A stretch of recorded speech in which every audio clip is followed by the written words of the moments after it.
গল্পটা তিন বন্ধুর, জ্ঞান, সম্পদ ও বিশ্বাস।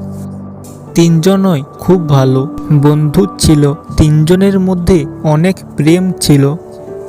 একবার কোনো কারণে তিনজনকে আলাদা হতে হলো। তারপর তিনজন একে অপরকে জিজ্ঞেস করলো, আজকের পর কোথায় দেখা হবে? তখন জ্ঞান বলল, আমি মন্দিরে, মসজিদে এবং বইয়ে মিলিত হব। ধন বলল, আমি ধনীদের সাথে দেখা করব। বিশ্বাস চুপ করে রইল, কিছু বলল না। দুই বন্ধু তাকে তার নীরবতার কারণ জিজ্ঞেস করলেন। বিশ্বাস কাঁদতে কাঁদতে বলল, একবার চলে গেলে কখনো দেখা করতে পারবো না।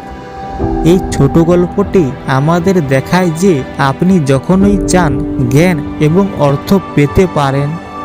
তবে বিশ্বাস এমন একটি জিনিস যা একবার ভেঙে গেলে ফিরে পাওয়া খুব কঠিন।